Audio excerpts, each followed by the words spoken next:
Que o Mestre Jesus nos envolva a todos sempre. Prazer muito grande estar aqui para falar um pouquinho para vocês, para termos uma conversa. Eu me desculpo porque acho que eu estou assim, tipo, alguém de bateria meio baixa, em função de alguns acontecimentos. Mas enfim, talvez justamente por isso eu escolhi aqui voltar a falar hoje sobre fé, esperança, amor, responsabilidade. São molas mestras que nos impulsionam na direção do mais alto.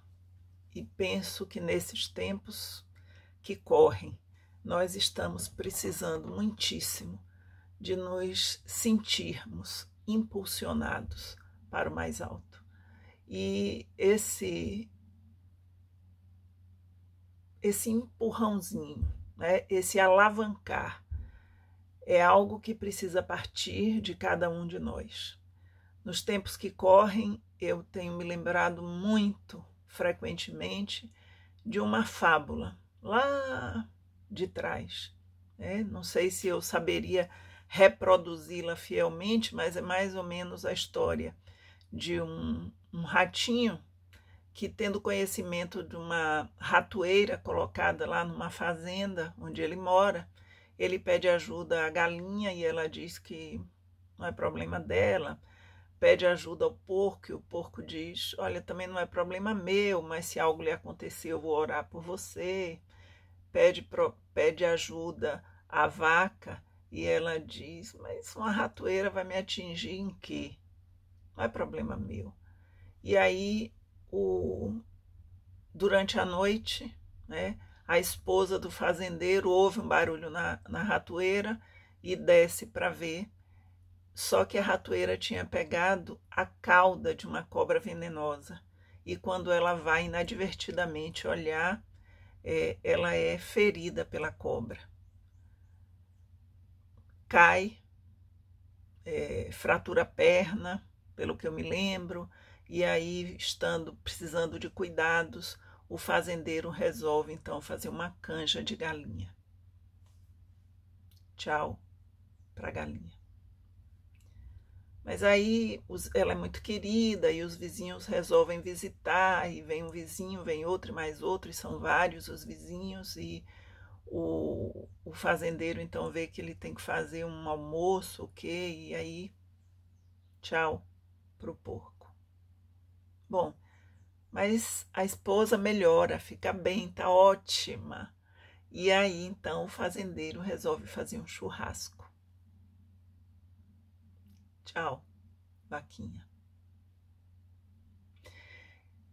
E a grande lição dessa fábula é de que, por menor que sejam aqueles que ali estão, correndo um risco.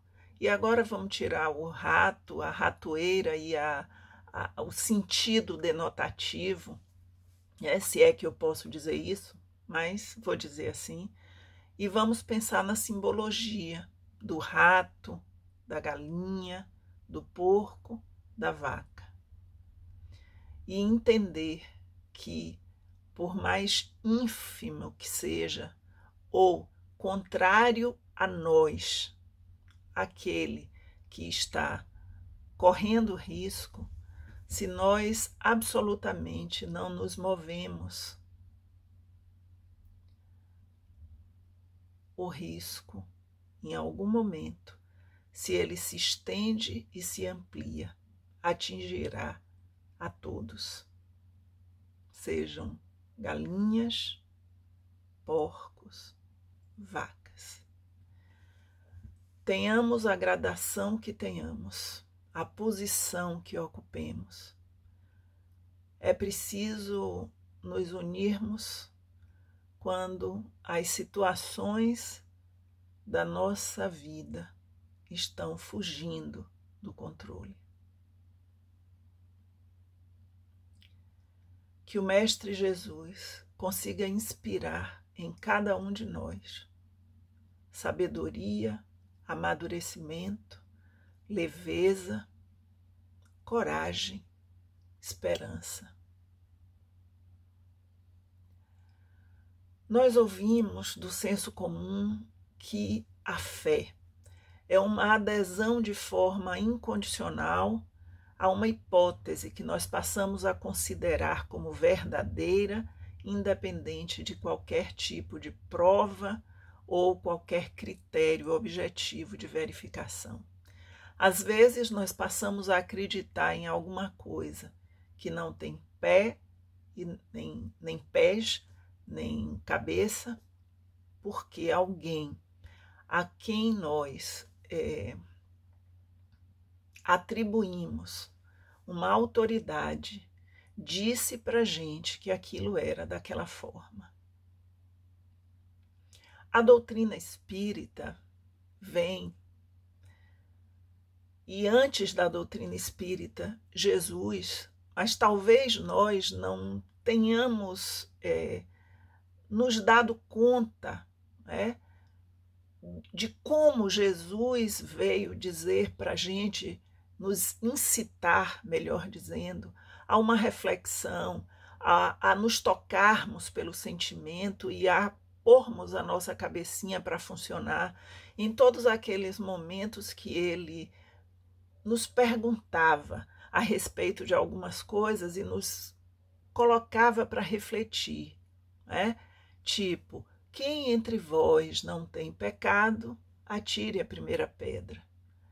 Muito bem, mas aí a doutrina espírita vem para retomar essas lições evangélicas, para nos esclarecer a respeito de alguns pontos e nos faz entender que essa fé cega que me faz seguir o que não tem sentido, o que não tem razão de ser.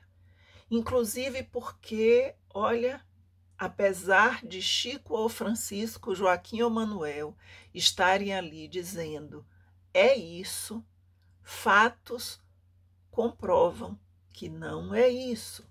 Então a gente precisa caminhar para uma fé raciocinada.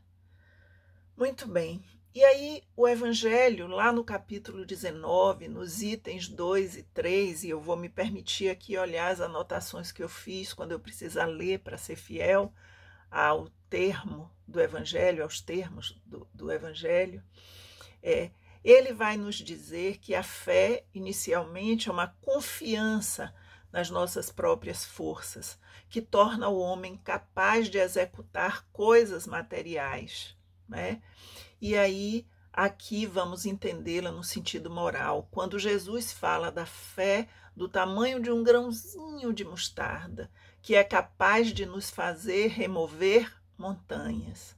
Que montanhas?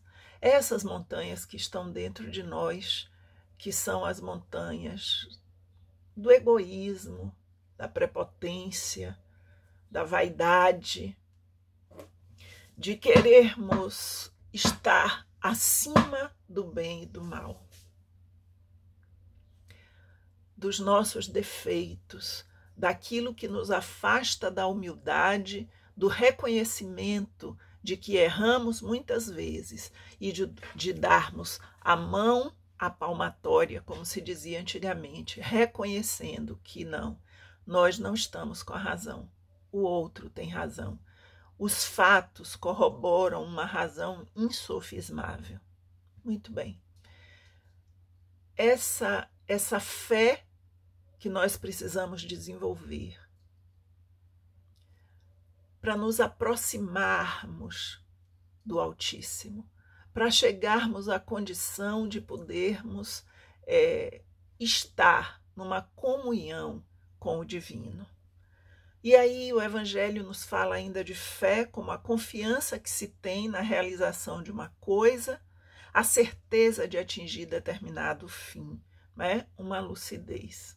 Pois bem, nós precisamos, à luz da doutrina espírita, desenvolvermos uma fé sincera e robusta, uma fé que é calma, que nos dá paciência, que nos dá esperança, que nos permite movermos-nos no amor.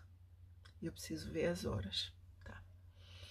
Uma fé que se apoia em inteligência e na compreensão das coisas, como diz o Evangelho. Essa fé sincera, robusta, ela se conjuga com humildade.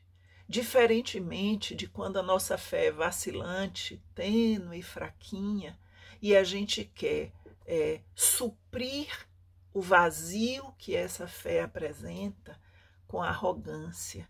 A gente quer suprir esse vazio com força, com presunção. Né? Muito bem. O Evangelho nos leva a pensar nessa possibilidade em relação principalmente à nossa fé religiosa, de que ela seja cega ou que ela seja raciocinada. E aí vale pensarmos o quanto nós nos permitimos tocar pelas lições do Evangelho, pelos momentos em que Jesus nos incitou à reflexão, que ele nos tocou o sentimento e nos pôs para pensar. E identificarmos o quanto nós, hoje, nos permitimos fazer isso ou nos colocamos ainda na condição daqueles que aceitam determinadas circunstâncias sem nenhuma reflexão. O Evangelho, no capítulo 19, item 7, nos diz o seguinte: a fé necessita de uma base que é a inteligência perfeita daquilo em que se deve crer. Para crer não basta ver, é preciso, sobretudo, compreender. Eu gosto muito de me lembrar de Fernando Pessoa, um dos seus heterônimos, quando ele nos diz que para enxergarmos, às vezes, precisamos nos desvestirmos das tintas, nos livrarmos das tintas com que nos pintaram os sentidos. Passamos tanto tempo ouvindo determinadas verdades, permitindo que essas verdades nos façam criar monstros, que não nos permitimos pôr a nu essas cores com que nos pintaram os sentidos para enxergarmos de fato o real.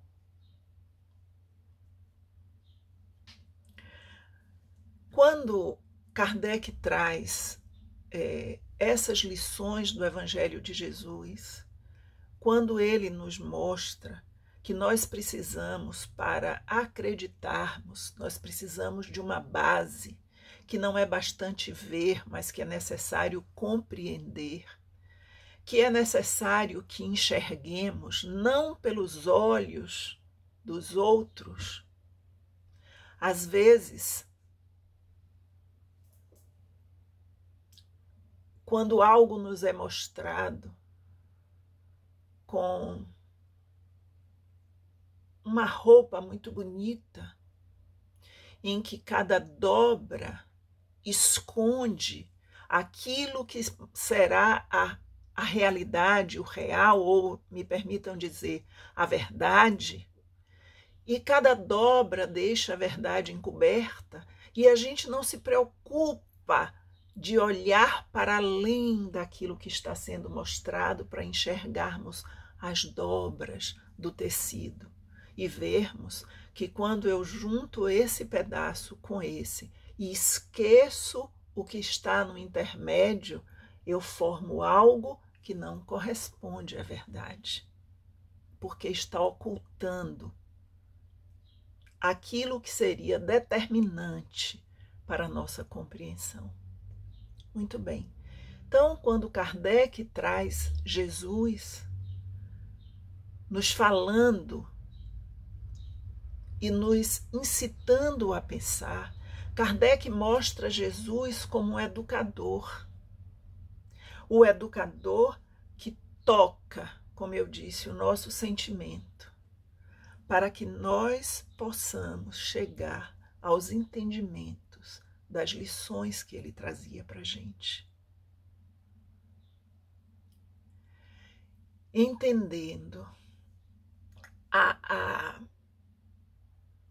necessidade de que a nossa fé não seja uma fé contemplativa, mas uma fé dinâmica. E o dinamismo da fé não precisa me fazer agredir, gritar. O dinamismo da fé precisa me fazer mover na direção das outras pessoas, verdadeiramente agindo como quem compreende, sabe que o outro é, de fato, meu irmão. A gente se coloca como ser humano e parece que a última coisa que nós estamos nos lembrando é de sermos humanos.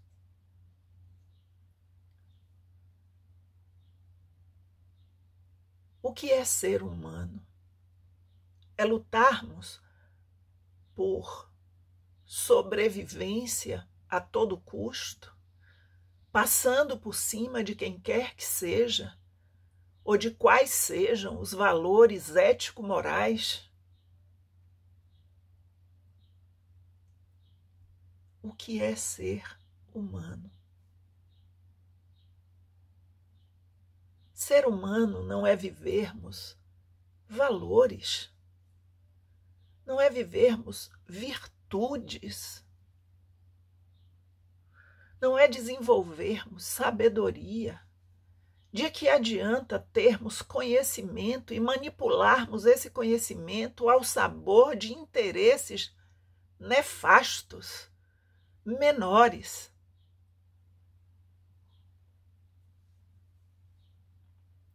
Sermos humanos é buscarmos os seus passos, vou dizer assim, consequenciais, amor e esperança. E o que é amor? Esse amor que se mistura com fé, que nos leva ao alto, não é esse amor terra, chão, que me faz matar, agredir. Não. É um amor incondicional, que a gente pode vislumbrar algo dele, aqui e ali, a depender das pessoas com quem convivemos. Mas é um amor que precisa ser desenvolvido e partilhado cada vez com mais pessoas. E esse amor, se eu não o tenho, eu preciso desenvolvê-lo. E ele passa pela tolerância. Quando eu olho para o outro que pensa diferente de mim e eu não decido crucificá-lo, eu busco desenvolver respeito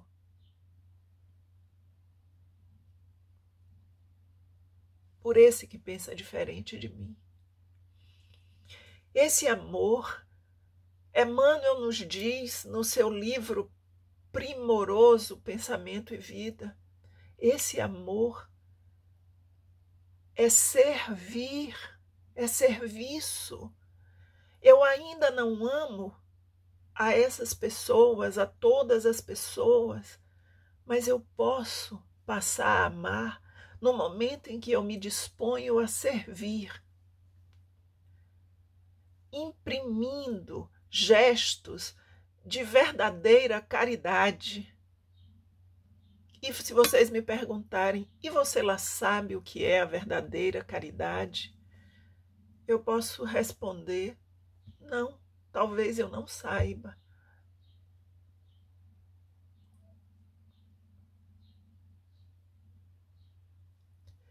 Mas sinceramente eu quero saber. Sinceramente, eu tenho buscado me esforçar para saber.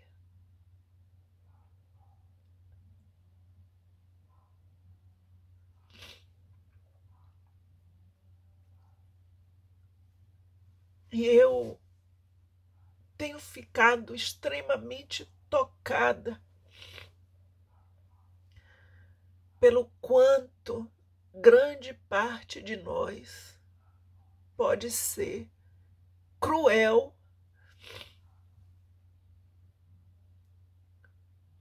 dizendo que está falando em nome de Jesus, nos fazendo caminhar por meandros absolutamente enganosos, quando, por exemplo, se mistura junto da mesma panela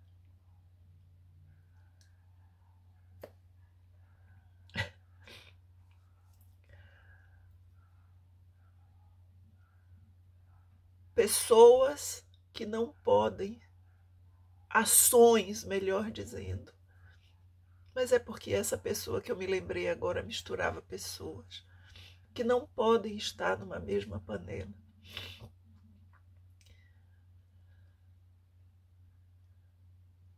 Se o Evangelho me diz que a riqueza é uma prova muito mais difícil que a pobreza,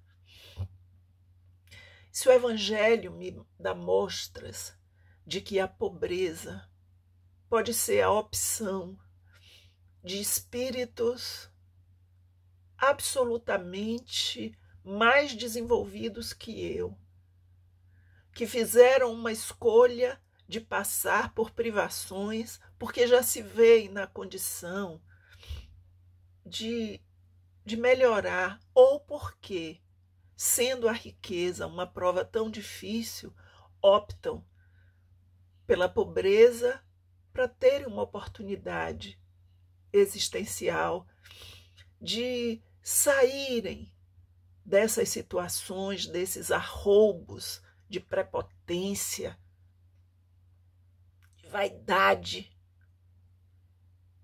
de endeusamento de si mesmo, de autoritarismo. Por que eu vou considerar, como os romanos lá do tempo de Jesus, que ser pobre é ser miserável, colocando nessa palavra o peso moral que ela não tem?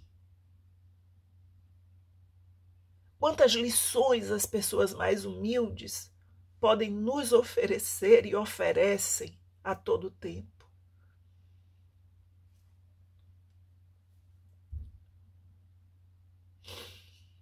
Então, eu não entendo quando alguém resolve, em nome da defesa de minoria, pôr na mesma panela pobres,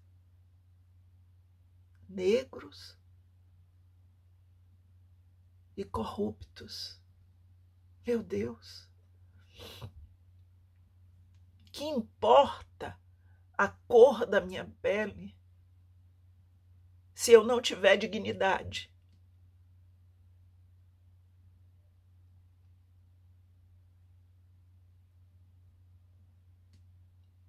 E quando eu tenho riqueza, posição, altos salários, cargos e salários, e não tenho nenhuma dignidade? Só a fé, essa fé construída a partir dos ensinamentos de Jesus e dos esclarecimentos da doutrina espírita. Essa fé que me traz esperança, essa fé que me faz querer desenvolver amor, é ela que me põe de pé, que me faz caminhar, considerando que um dia vale a pena depois do outro e que sim, nós podemos fazer diferente. Por que eu tenho receio de falar de Jesus, de falar de Deus? Por quê? Que inversão absoluta de valores é essa que a gente está vivendo? Em que a aparência está valendo mais do que a essência?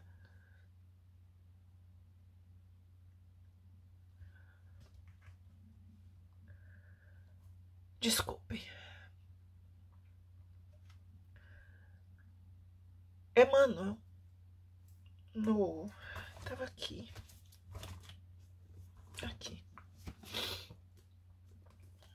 No Fonte Viva. O texto é o texto 83. Ele nos fala, num determinado momento do texto, faz uma referência, né, a um navio admiravelmente equipado que vivesse indefinidamente no porto sem navegar. E eu fico pensando quantas vezes somos nós, esses navios. Nós somos absolutamente, admiravelmente bem equipados. Inteligência, condição de desenvolvimento, de ampliar a nossa percepção do outro para vivermos o ser humano que nós somos, essa condição que nós adquirimos.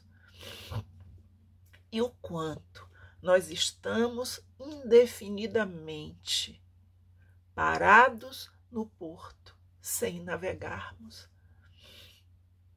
Ele diz, e me assustou, mas me assustou para o meu bem, para o meu despertamento. Existem milhares, isso é o que ele diz, existem milhares de crentes da Boa Nova nessa lastimável posição de estacionamento. São quase sempre pessoas corretas em todos os rudimentos da doutrina do Cristo. Primeiro impacto, pessoas corretas. São pessoas erradas, são pessoas corretas. Aí ele diz, em todos os rudimentos da doutrina do Cristo. E eu disse, quais seriam esses rudimentos? Não demorou, porque em seguida ele coloca. Creem, adoram e consolam-se irrepreensivelmente. Todavia, não marcham para adiante, no sentido de se tornarem mais sábias e mais nobres. Aí eu fiquei pensando, crer, crer, adorar e consolar-se irrepreensivelmente é apenas rudimento da doutrina do Cristo. Quando se diz que a nossa fé precisa ser dinâmica, é porque nós precisamos marchar no sentido de nos tornarmos mais sábios e mais nobres. O que é isso? O que é que eu preciso? Ele segue esclarecendo para a gente. Preciso saber agir, lutar e sofrer. Que seja, desculpa, gente, aceitar, que seja aceitar as nossas situações, aquelas que estão aí em função das circunstâncias que nós mesmos criamos para nós e que nós precisamos viver e vencer humildemente e condignamente. Ele diz mais: precisamos estudar e nos harmonizarmos com a lição. Não pode ser, eu estudei isso, eu aprendi isso, mas eu faço aquilo. Olha, faço o que eu digo, mas não faço o que eu faço. Não pode ser isso. E ele diz: rumar para a perfeição é praticar as lições recebidas. Quais foram as lições recebidas? Qual a lição maior recebida? Amar ao próximo como a si mesmo. E se eu tenho fé, e tenho, eu preciso conjugar a minha fé com esperança e amor. E se eu tenho consciência de que ainda não amo o suficiente, esse amor incondicional que me aproxima de Deus, eu preciso não me acomodar porque eu não tenho, mas me mover no sentido de buscar ter amor, fé, caridade, fazer a opção pela justiça, fazer a opção pelo desenvolvimento de virtudes e de valores que me tornarão mais nobres. Esses dias eu falava aqui num grupo e dizia: a gente ouve falar, quando está falando de contos de fada, ouve falar dos príncipes e princesas, dos nobres de sangue azul. O que é isso? Que sangue azul é esse? E a gente fica muito ofendido às vezes porque a gente acha sangue azul é quem nasceu em berço esplêndido e tem muito dinheiro e tem muito poder. Não. Definitivamente não. Sangue azul de nobreza real é uma simbologia. Esse azul é o azul do céu. É um sangue celeste. É o sangue daquele que está próximo às leis divinas. É aquele que faz o que é certo, que busca viver dentro dos ditames da sabedoria e da justiça divinas. E é isso que a gente precisa entender.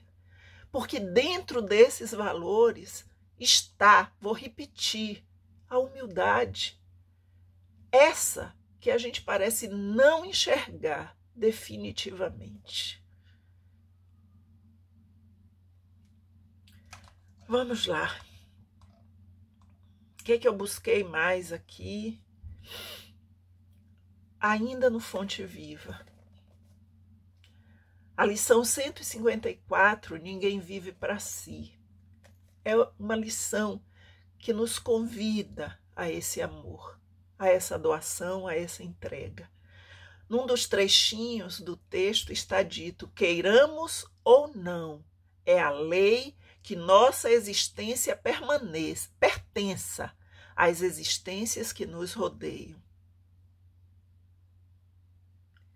É a lei que a nossa existência pertença às existências que nos rodeiam. Ou seja, me permitam repetir, precisamos ser cada vez mais humanos, desenvolvendo valor, virtude e sabedoria. Eu preciso enxergar o que é certo. Eu preciso enxergar o que é certo. Eu não posso me permitir me desvirtuar do caminho por interesses escusos. Gente, a vida verdadeira não é essa. A gente vai desencarnar e vai desencarnar quantas vezes sejam necessárias para a gente aprender a lição. Que lição? As lições do Evangelho de Jesus. E enquanto a gente não aprender essas lições, a gente não sai desse patamar. Do que adianta a gente estar falando de mundo de regeneração se a gente fica numa soberba se imaginando regenerado e cometendo os mais absurdos equívocos morais e cristãos. O que é isso? Onde que a gente quer chegar? O que é que a gente está esperando? A gente precisa acordar. A gente está precisando acordar. De que jeito a gente quer chegar do outro lado? De que jeito é que a minha consciência desperta vai me fazer olhar para mim mesmo quando eu tiver que pôr na balança as minhas ações? Olha, o fiel da balança vai me levar lá para baixo, vai me levar lá para cima. Como é que vai estar o pratinho onde eu colocar, onde eu vir depositadas as ações da minha existência?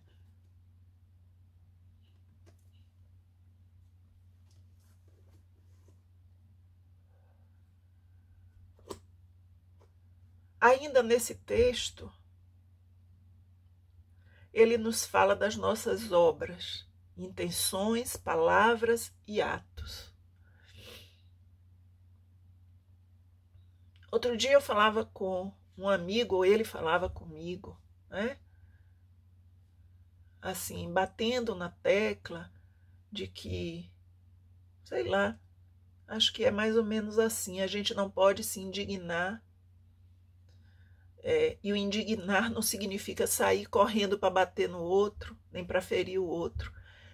Quando eu falo indignar, é dizer, eu não aceito isso para mim, eu não quero isso, a minha ação vai ser diferente disso. Então eu me permito, dentro do que eu coloco como esse indignar, me indignar sim com corrupção, me indignar sim com a postura equivocada, com a escolha errada. E aí ele diz, mas de alguma forma ou de outra, todos nós fazemos alguma coisa errada. Infelizmente. Cada um de nós, dentro das suas possibilidades, ainda faz coisas erradas. Se não fizéssemos, não estaríamos aqui. Esse não seria o nosso mundo. A gente já teria dado tchau para o planeta Terra, a não ser que aqui estivéssemos em missão. Não é o nosso caso. Mas existe uma gradação. Ninguém é mal, estanque, bom. Um ponto, outro ponto. Um aqui coladinho no outro. Não. A gente desenvolve níveis de maldade e níveis de bondade. Eu posso ser bom e estar aqui embaixo porque já não penso coisas ruins. Não. Já não faço coisas ruins, mas ainda digo algumas coisas ruins, ainda tenho intenções que possam não ser tão boas. O outro que está aqui no topo nem faz coisas ruins, nem fala coisas ruins, nem pensa coisas ruins. Mas a gente vai, olha, saindo de um patamar para o outro, até que a gente ascenda e veja um dia que nós estamos num outro grau. Então, quando Emmanuel fala de nossas obras, como as nossas intenções, as nossas palavras e os nossos atos, dentro dos nossos atos existe gradação, porque eu posso fazer uma coisa, mas já não me permitir outra. Eu vou roubar? Não. Eu vou traficar? Não. Eu vou deliberadamente engendrar, arquitetar a morte de milhares de pessoas inocentes, porque eu preciso, vou ficar calada? Não. Mas você pode perder a cabeça e, no momento de emoção extrema, atentar contra a vida de uma pessoa? Sim, pode. Existe gradação de uma situação que eu coloquei aqui para essa que eu coloco agora? Eu penso que existe. Mas olha, eu estou na situação de que eu sei que eu cheguei no nível de que eu não atentaria nunca contra a vida de ninguém, em nenhuma circunstância. Que bom. Ah, mas um ato equivocado, o que seria um ato equivocado? Vou botar aqui uma coisa que a gente pode achar que não seja. Olha, eu não atento, ou eu atento, contra os direitos autorais de alguém. Eu compro CD pirata.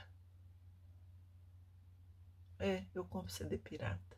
Aí tem o outro que mora perto de mim e diz assim, eu não compro CD pirata. Muito bem. Aí, porque eu compro, eu digo, exibido. Exibido.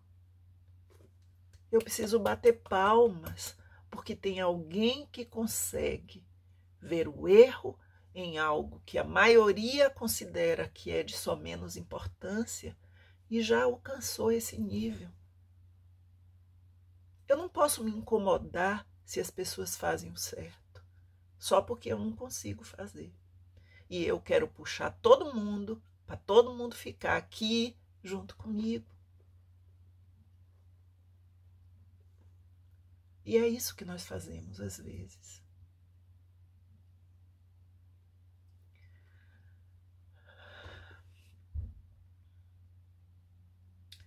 Muito bem. Então, o Evangelho diz que a nossa fé, lá no item 11 do capítulo 19, que a nossa fé deve ser proveitosa. Essa fé, para ser proveitosa, precisa ser ativa. Ela precisa me conduzir para o bem. Gente, o bem. Essa fé que me conduz para o bem é a base da regeneração. Então eu não posso ficar aqui falando de mundos de regeneração e usar palavras, palavras e palavras e não me dispor à ação, à atividade no bem, ao abandono de condutas absolutamente equivocadas. Vamos olhar para os nossos irmãos que precisam de ajuda. Vamos aceitar, por nossa vez, toda a ajuda que nos vem quando outros irmãos resolvem se dirigir a nós e nos alertar para algumas coisas equivocadas que estamos fazendo.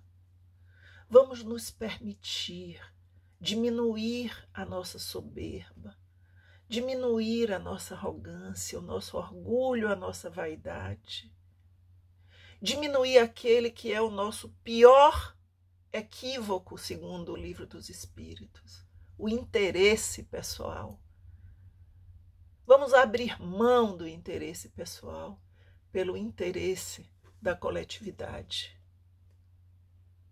por enxergarmos a verdade que está posta para nós e que nós dizemos saber, que é Deus é nosso Pai. Quando eu profiro a oração do Pai Nosso, eu estou dizendo que eu acredito que eu sou irmã de todos os outros. Ou eu estou sendo hipócrita? E se infelizmente cada um dos eus que me ouve aqui, se infelizmente a gente ainda não está na condição desse amor incondicional, repito, vamos nos permitir desenvolvê-lo passo a passo, porque a natureza não dá saltos. Eu não vou amar incondicionalmente se eu não passar por diversas etapas. E uma dessas primeiras etapas é me permitir enxergar aqueles que sejam mais difíceis, porque mais diferentes de mim. Enxergá-los como irmãos. E irmão, eu não trato com deboche, com desdém,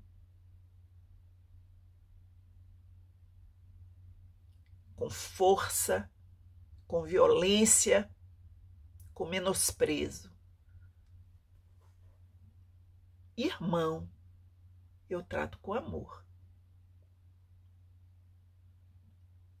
Não amo ainda?